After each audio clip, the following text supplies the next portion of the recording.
Hello everyone. तो कैसे हैं आप सब प्यारे भैया, क्योंकि हम कर रहे हैं 9th class new book mathematics, उसका चैप्टर नंबर 4, उसकी एक्सरसाइज 4.1 को हमने स्टार्ट किया हुआ है और उसकी क्वेश्चन नंबर 1 हम कर चुके हैं। इस वीडियो में हम करने जा रहे हैं क्वेश्चन नंबर 2 को।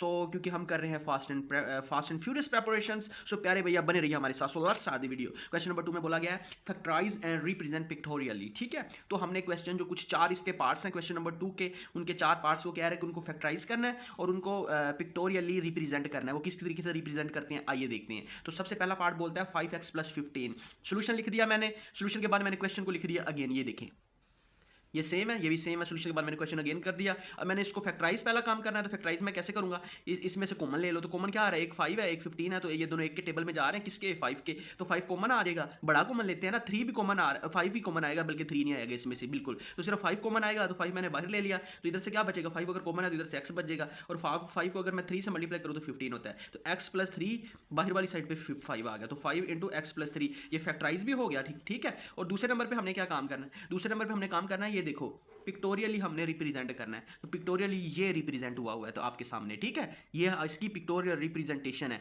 ये अभी मैंने जस्ट आपको शो करवाई, अभी मैं समझाने लगा किस तरीके से है। अब जरा गौर से देखो, x + 3 कितने टाइम्स है? x + 3 5 टाइम्स है। तो मैं 5 टाइम्स जो है ना, ये देखो, ये बॉक्स जो बड़ा बॉक्स है ये x को शो कर रहा है। और देखो 3 कितनी दफ़ा है? 3 है ना, 3 है, तो 3 मैं लिख सकता हूँ। एक बॉक्स ये 1 को शो कर रहा है, तो है कितने हैं? 3 है। तो एक ये 1 हो गया, ये एक 1 हो गया, ये एक 1 हो गया। देखो ना ऊपर मैंने लिखा भी हुआ है, ये 1, ये 1 और एक ये 1। ठीक है, अब ये तीनों क्या है? 1 1 1 1 है, तो तीनों मिलके क्या बना देंगे? 3 बना देंगे। और ये x है, ये बड़ा बॉक्स x को शो कर रहा है। तो x + 3 एक टाइम, तो ये हो गया। कितने टाइम्स है? 5 टाइम है। तो दूसरी लाइन भी बना देंगे, तीसरी लाइन भी बना देंगे, चौथी लाइन भी बना देंगे, और पांचवी लाइन भी बना देंगे, क्योंकि x + 3 कितनी टाइम्स है? 5 टाइम्स है, तो मैं 5 टाइम्स ऐसे लिख दूंगा। अगर x + 2 होता तो मैं क्या करता? फिर इधर x + 2 होता तो ये x को रिप्रेजेंट करता, और एक ये 1 और एक ये 1 होता, फिर ये वाला कॉलम मैं नहीं बनाता। क्यों? क्योंकि x 3 टाइम है, तो मैं 3 टाइम्स 1 1 1 1 बनाऊंगा। ठीक है, अगर 4 टाइम होता तो एक और कॉलम आ जाता, वो अगले क्वेश्चन में आप समझ जाएंगे। ठीक है, अब मैंने क्या किया? x + 3 को इस साइड पे रिप्रेजेंट कर रहा हूँ। x + 3 है ना, तो उसको मैं इधर रिप्रेजेंट करता हूँ, 5 को मैं इसी मत में रिप्रेजेंट कर देता हूँ। तो 5 देखो, एक ये 1 1 1 1 1 1 5 टाइम 1 हो, तो मिलके क्या बना देंगे? 5 बना देंगे। तो ये देखो 5 था। अब इधर ये x + 3 है, एक x ये हो गया, और 3 1 1 1 मिलके क्या बना देंगे? 3 1 1 1 है ना, तो 3 बना देंगे, तो x + 3 हो जाएगा। और इधर 5 है, तो 1 1 1 1 1 मिलके 5 बना देंगे। ठीक है, समझ रहे हैं? अब इससे आप इसको मजीद भी सॉल्व कर सकते थे और कर सकते हैं। अब देखो ना, इस समझ आ गई किस तरीके से ये पिक्टोरियली रिप्रेजेंट हुआ है क्वेश्चन। हमारे पास क्वेश्चन था 5 × x + 3। अगर समझ नहीं आई तो क्वेश्चन पार्ट 2 हम करने जा रहे हैं, उसको जरा गौर से देखिएगा, आपको समझ आ जाएगी। ये अभी इनकम्प्लीट है, अभी कंप्लीट नहीं हुआ। ठीक है, अब ये x 1 के साथ मल्टीप्लाई होकर तो क्या बनाएगा? ये भाई x ही बना देगा। ठीक है, तो मैं क्या इधर लिखूंगा? x लिख दूंगा। ठीक है, उसके बाद जरा ये 1 इस x के साथ मिलके तो क्या बना देगा? भाई ये भी x ही बना देगा। ये 1 इस x के साथ मिलके भैया क्या बना देगा?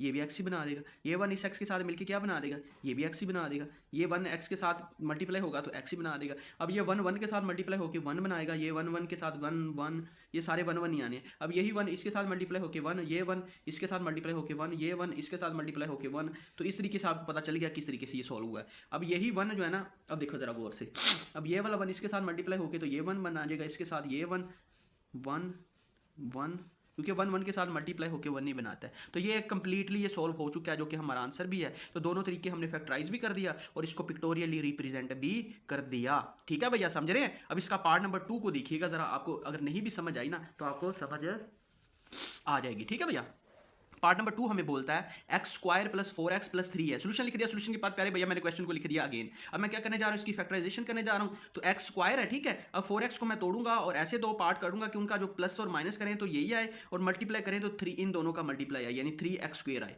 तो मैंने क्या किया? एक 3 का x बना दिया, 3x बना दिया और x बना दिया। अब 3x को जब 1 के साथ ऐड करूंगा तो 4x ही आएगा, और मल्टीप्लाई करूंगा तो देखो ये वाला 3 ही लाएगा। 3 1 के साथ मल्टीप्लाई होकर तो 3 ही आता है। ठीक है, और इन दोनों को ऐड करें तो एक 3x है, एक 1x है, तो क्या बन जाएंगे? 4x बन जाएंगे। तो यही हमारे पास कंडीशन होती है कि इसको ये वाला जो 4x है इस तरीके से तोड़ना है कि उनकी प्लस माइनस करने से ये वाला आ जाए, और मल्टीप्लाई करने से ये 3 और ये 3 इनका आ जाए, दोनों का हासिल ज़रब आ जाए, 3x² का हासिल ज़रब आ जाए। तो ऐसे ही है। अब इन दोनों में से कॉमन ले लेता हूँ, इन दोनों में से कॉमन ले लेता हूँ। पहले दोनों में से कॉमन लिया x, तो क्या बचा? इधर से एक x बाहर आ गया तो एक x बच जाएगा, पीछे इधर से एक x निकल गया तो x + 3 आ जाएगा। अब इधर से क्या कॉमन आ रहा है? कुछ भी नहीं, तो कुछ भी कॉमन ना हो तो 1 ले लिया जाता है। प्लस से आता है प्लस ऐड कर दिया, इधर से मैंने 1 कॉमन ले लिया, इधर से x आ जाएगा और ये 3 आ जाएगा। अब देखो ये दोनों वैल्यू अगर ब्रैकेट वाली सेम आ गई तो मतलब क्वेश्चन ठीक है। अब इन दोनों को एक बार लिख लो और जो बाकी बचता है x प्लस 1 ब्रैकेट के बाहर है उनको एक बार लिख लो। अब ये दोनों हमारा क्या आ गया, आंसर आ गया, ये फैक्टराइज हो गया। ठीक है, अभी हमने इसको पिक्टोरियली रिप्रेजेंट करना है, तो ये देखो पिक्टोरियली रिप्रेजेंट हुआ पड़ा, ये छोटा सा इसकी डायग्राम बनी है पिक्टोरियली। अब ये बिल्कुल ठीक है,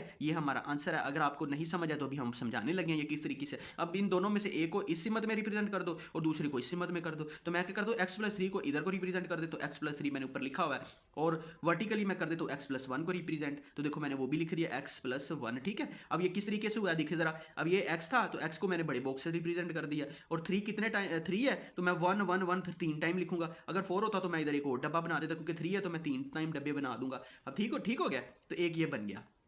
अब जरा इसको देखो, x प्लस 1 है ना, x प्लस 1 को मैं लिख सकता हूँ x इधर और 1 इधर, क्योंकि x प्लस 1 है। अगर ये x प्लस 2 होता तो एक मैं और लाइन बना देता, क्योंकि x प्लस 1 है तो मैं x प्लस 1 दो टाइम ही बनाऊंगा। अगर इधर 2 होता, सपोज x प्लस 2 होता, तो x इधर 1 इधर एक और 1 इधर, एक यानी कि और रो बन जानी थी। लेकिन क्योंकि x प्लस 1 है तो x प्लस 1 यहाँ पे रुक जाएगा। अब x x के साथ मल्टीप्लाई होके तो क्या बनाएगा, x स्क्वायर बना देगा, और ये x 1 ये 1 इस x के साथ मल्टीप्लाई होके तो x बना देगा। अब ये x इसके साथ मल्टीप्लाई होके क्या बनाएगा भाई साहब, x बना देगा, और यही x इसके साथ मल्टीप्लाई होके क्या बनाएगा भाई साहब, x बना देगा। ये x इसके साथ मल्टीप्लाई होकर क्या बनाएगा भाई साहब, x बना देगा। ये 1 इसके साथ 1 के साथ, ये 1 इस 1 के साथ मल्टीप्लाई होकर क्या बनाएगा 1 बना देगा। ये 1 इस 1 के साथ मल्टीप्लाई होकर क्या बनाएगा 1 बना देगा। ये 1 इस 1 के साथ मल्टीप्लाई होकर क्या बनाएगा 1 बना देगा। तो ये भैया हमारा आंसर है, समझ रहे हैं। तो ये था पार्ट 2। आइए पार्ट नंबर 3 की तरफ हम मूव करते हैं।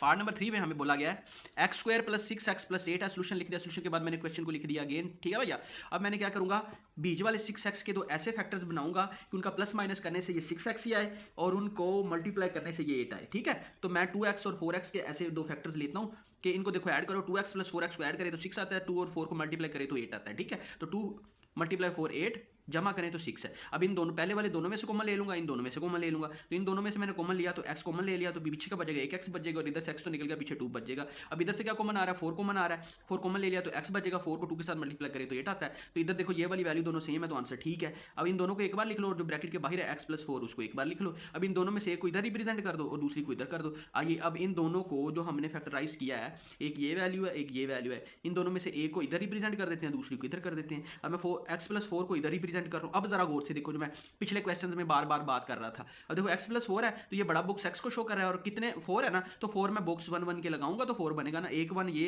एक 1 एक ये 1 और एक ये 1, तो ये चारों मिलके 1 1 1 1 मिलके 4 बना देंगे। तो एक x है तो x प्लस 4 आ जाएगा, समझ रहे हैं। अगर 5 होता तो एक और बॉक्स बना देता, 3 होता तो ये वाला बॉक्स नहीं फिर मैंने बनाना था।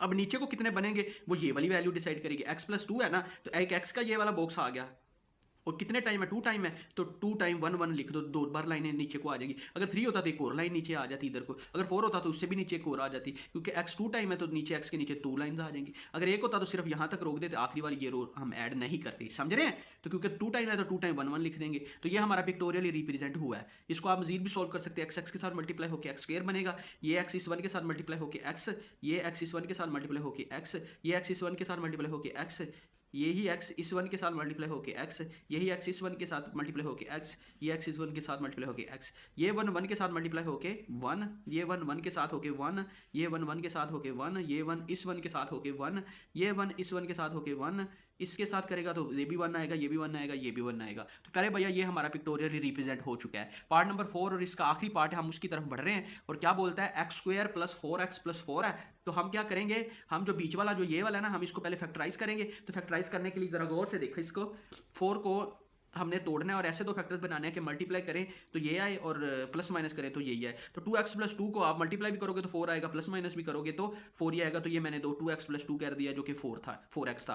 अब पहले वाले दोनों में से कॉमन ले लो, आखिरी दोनों में से कॉमन ले लो। इन दोनों से कॉमन लिया तो x कॉमन आ गया, पीछे का बचेगा, इधर से 1x बचेगा, इधर से 2 बचेगा, इधर से 2 कॉमन ले लिया तो पीछे x प्लस 2 बचेगा, क्योंकि 2 के साथ मल्टीप्लाई होकर 4 ही बनता है। ठीक है, अब मैं क्या करूंगा, ये देखो ये ब्रैकेट में दोनों सेम है तो इनको एक बार लिख लूंगा, और जो है ब्रैकेट के बगैर उसको एक बार लिख लूंगा। अब ये x प्लस 2 इधर है, इधर भी x प्लस 2 है। अब जिसको मर्जी जिधर मर्जी लिख दो। ठीक है, एक x प्लस 2 मैंने इस साइड पे लिख दिया और एक 2x प्लस 2 मैंने इस साइड पे लिख दिया।